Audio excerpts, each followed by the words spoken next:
This edition of the Ridley Report is brought to you by bullet-necklace.com. Well, I'm standing here with Ron from New Hampshire, and you are the guy who runs shiresilver.com. Am I saying the URL correctly?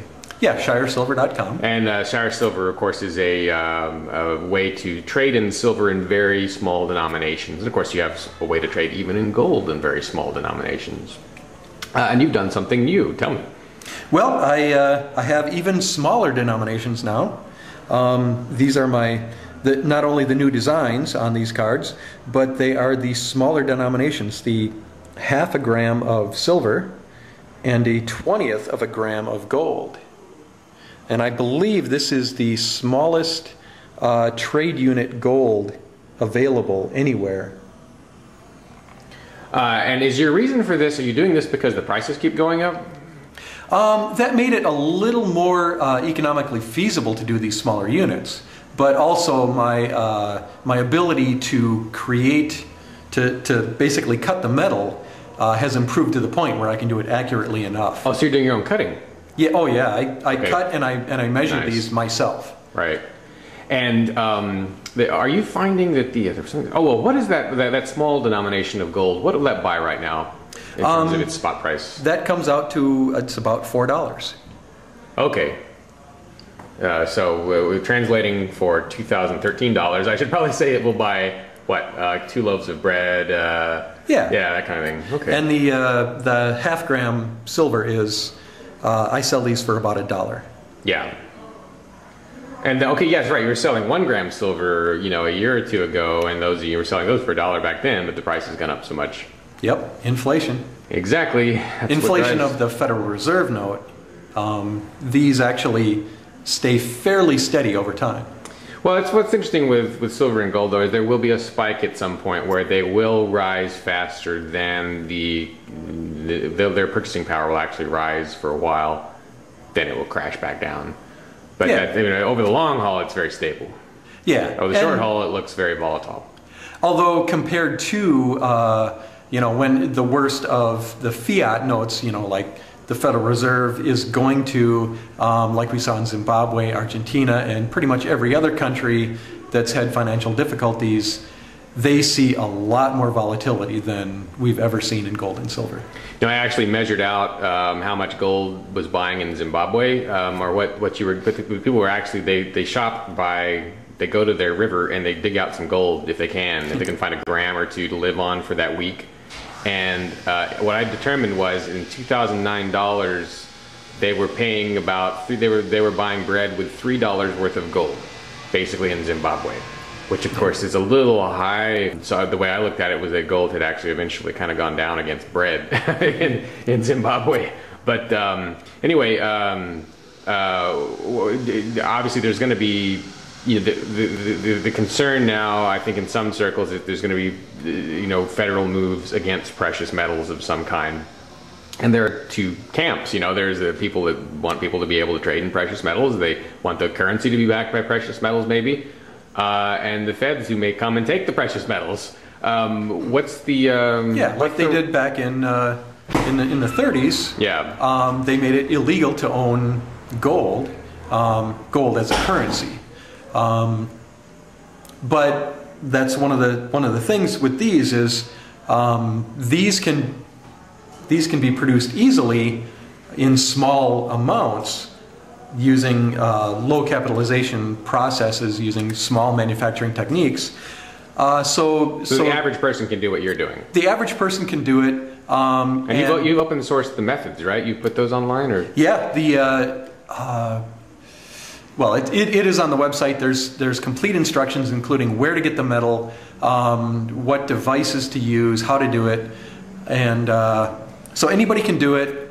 It's easily portable, the mints, easy to hide, so if somebody needed to go underground with it, that's easy to do. But I've also been trying to reach out to governments to try to get them to buy into the model as well. Which is not that difficult right now, because Utah has already passed legislation to go sort of with gold as a currency. And some of the other, so there's been some foreign countries that have been looking into alternative currencies. There was some town in Italy that just recently started up their own currency. And it's something that, there's hundreds of alternative currencies out there already. But this is the kind of thing that if a government took it over and decided to make their own version of it, I think it would actually do very well. Yeah. And it would help that nation's economy. Well, as much as we fight the state government in New Hampshire, the state governments actually are possibly the way out from the current crisis. With the federal government collapsing, probably there's got to be something's going to fill the void. And it's a very soothing idea to think that the governments we've already got, it's soothing for the average person that the governments we've already got are going to step in and fill that void, the state governments, because they're not nearly as bankrupt as the federal government is. Right. Yeah. And the one problem with the states trying to accept precious metals is that the Constitution specifies coin. These are not coins. Mm-hmm. And I don't believe any court would rule them to be coins, which is also one of the advantages that these have.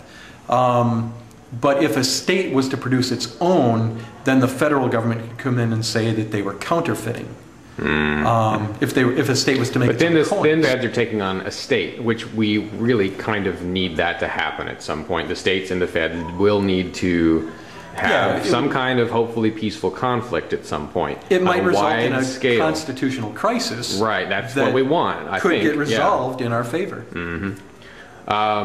All right. Well, anyway, as these sides. Well, let's talk about the state. Well, whatever side you see forming up. What do they do to come to a peaceable agreement? What's the win-win solution? Oh gosh. Well, the win-win is for essentially. I think Ron Paul's plan is a pretty good one to allow competition. Even keeping the Federal Reserve alive but audited. And perhaps a little more under political control, while allowing competition to insert new wealth-based currencies to come in to replace the debt-based currency that is the Federal Reserve note. And over time, as we replace the debt-based currency with a wealth-based currency, we can get back to much stronger and healthier economy. The debt-based currency is really one of the root causes of our problems today. So we need a way to transition away from the debt-based currency to a wealth-based currency, and precious metal commodity currencies are, of course, the gold standard of currencies. So it seems the obvious way to do that. Okay. Oh, also, I gotta ask. This is almost like, for me, it's sort of personal, but maybe other people will like this idea. But too, I've been wanting you to mint something that no one else mints. I think I've been kind of like leaning on you to please mint this. But I want to see like an indium bullion. That's my dream, because no one else makes one, and no one made palladium bullion until I think I don't know. Maybe it was, I don't know the exact timing, but it was fairly recently. Have you considered doing that, making a bullion out of some unusual metal? Well, I've been concentrating mostly on, trying to get the business up and running. Mm-hmm. That's, because if it doesn't, then it's kind of pointless. I have been researching into doing copper, and it's actually a lot more difficult than you would think. Well, it's already been done, too. Yeah, and it has been done. But if you look at the periodic table of the elements, it's that one column. It goes copper, silver, and gold. And then it's radioactive stuff. And those are the three elements that traditionally have been used for currencies. Well, my understanding is that indium has the right properties. It's worth like a third as much as gold. It may be. Last I checked, and it's very metallable. You can manipulate it. It doesn't melt at 80 degrees or anything crazy. Yeah. Platinum and palladium they're like in the next column over in the periodic table, which, and of course the columns in the periodic table represent roughly the kind of properties of that element. So, if you take that column, the copper, silver, gold column, the ones on either side of it are certainly potentials for making a currency out of it. All right. Well, good. I really appreciate what you've already done, Ron. Thanks. All right. Take care out there. Yeah. When authoritarians see guns and ammo, their panties get bunched. Why not speed the process along? Wear your rights around your neck. bullet-necklace.com. The URL says it all. Not legal in all states. Banned in North Korea. 10% of purchase proceeds go to Free Talk Live's amplifier programs. bullet-necklace.com.